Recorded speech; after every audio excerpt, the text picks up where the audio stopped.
Donc la cérémonie va pouvoir commencer. Ouvrez le banc.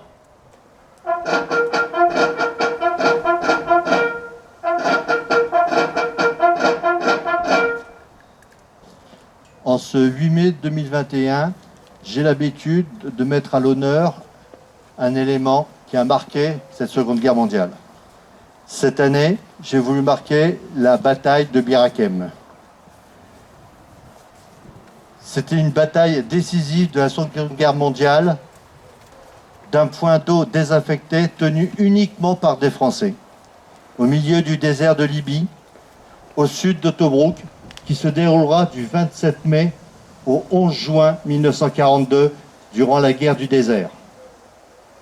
Durant 16 jours, la première brigade française libre du général Koenig, composée seulement de 3600 hommes, résiste aux attaques des armées motorisées italiennes et allemandes de l'Africa Korps, constituées de 35 000 soldats et commandée par le général Rommel.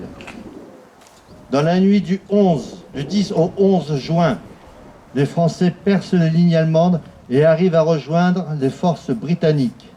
Le bilan français de ces combats est de 140 tués, 130 blessés, 763 disparus, dont environ 600 prisonniers, mais très inférieur à celui infligé à l'ennemi.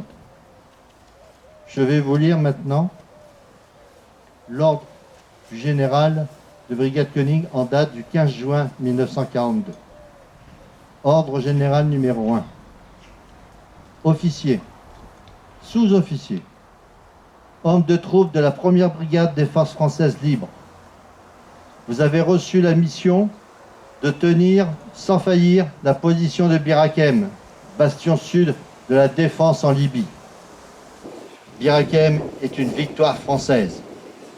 Je salue nos morts, nos frères d'armes, tombés dans les combats et dont le souvenir très pieux nous tiendra dans nos luttes prochaines. Signé le général de brigade Koenig, commandant la première brigade française libre. Je vais continuer de prendre la parole, mais cette fois-ci, je vais rendre hommage à Hubert Faure, qui est l'avant-dernier membre du commando Kiefer, donc des 177 Français qui débarquèrent le 6 juin, autant pour moi, 1940. Hubert Faure, décédé dans la nuit de vendredi à samedi, à l'âge de 106 ans, avait été l'avant-dernier membre du commando Kiefer. Ces Français qui ont participé au débarquement de Normandie le 6 juin 1944. Les 177 fusiliers marins des forces françaises libres du commando Kiefer, intégrés au Royal Marines Commando numéro 4, sont les seuls Français en uniforme à avoir participé au débarquement allié en Normandie, portant le nom du capitaine de corvette Philippe Kiefer, qui avait constitué ce groupe de volontaires. Le commando avait été entraîné en Écosse. Né le 28 mai 1914 à Neuvic, en Dordogne, Hubert Faure est le fils d'un poilu de la Première Guerre mondiale, mort des suites de ces brûlures de gaz subies à Verdun. Hubert Faure s'était vu remettre en 2018 sa cravate de commandeur par l'amiral Philippe de Gaulle. Le 1er janvier 2021, il avait été élevé à la dignité la plus grande qui existe, celle de Grand Croix de la Légion d'honneur. Bonjour à toutes, bonjour à tous. Je voudrais remercier les officiels d'honorer la commune de Santeny de leur présence, le sénateur Lafont, Pierre-Jean Gravel, conseiller départemental, M. Alphonse Boy, maire de Marolles, M. Patrick Farcy, le maire de Villecrène. Je remercie tous les élus ici présents et la population. Je vais vous lire le texte de Mme Geneviève Darieux-Sec, ministre déléguée auprès de la ministre des Armées chargée de la mémoire des anciens combattants. 8 mai 1945. Par 2 fois, l'Allemagne a signé sa capitulation sans condition. Pour l'Europe, la délivrance est là, la guerre est finie. Enfin, après tant de souffrances et de désolation, après tant d'espérance et de lutte acharnée, même les épreuves les plus douloureuses ont une fin. Même les tempêtes les plus dévastatrices s'achèvent. Une joie bouleversée emplit les cœurs, les drapeaux ornent les fenêtres, les embrassades se noient dans la liesse populaire. Derrière les larmes de joie, celles de la peine affleurent. Personne n'oublie les villes ruinées, les vies dévastées. Personne n'oublie que l'humanité a payé le plus lourd tribut de son histoire. Notre monde en fut à jamais changé. La Seconde Guerre mondiale est une rupture pour notre civilisation qui se sait encore davantage fragile et mortelle. 76 ans plus tard, reliés par notre mémoire commune et épris de la même reconnaissance, nous nous unissons par la pensée et par notre hommage pour saluer le souvenir de celles et ceux qui ont combattu et abattu le fléau nazi. Pour notre pays, rien ne fut simple. Ce combat prit de nombreux visages et la victoire mille chemins. Malgré les ardents soldats de Montcornet, d'Abbeville, des Alpes, de Saumur, et tous ceux de 40, l'ombre de l'occupation, de la division puis de la collaboration a jeté son voile obscur sur la France. Il y a 80 ans, en 1941, les flambeaux de la résistance brillaient déjà. Le flot du refus et de l'espérance montait tandis que la répression forgeait son funeste souvenir à Châteaubriand, au camp de Souges ou au Mont Valérien.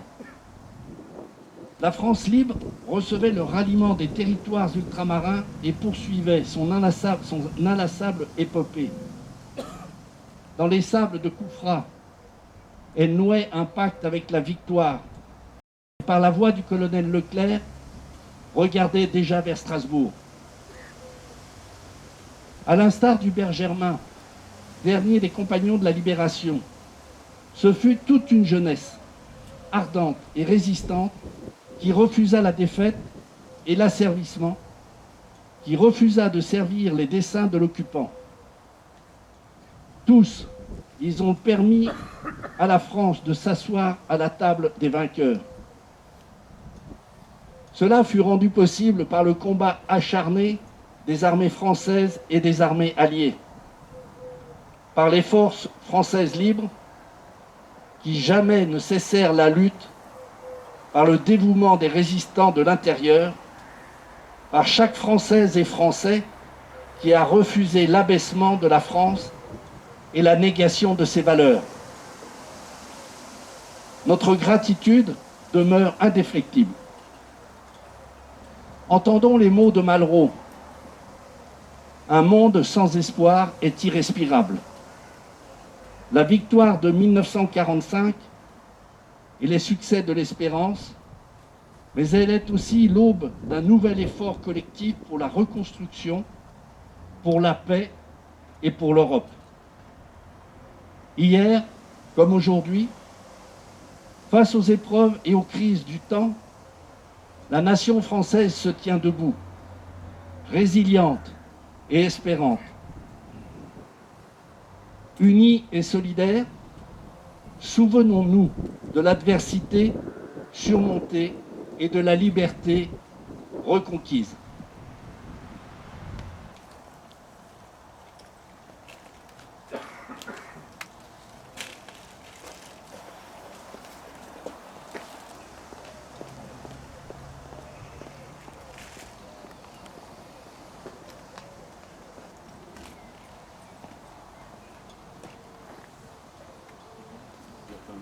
fort.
Fermez le banc.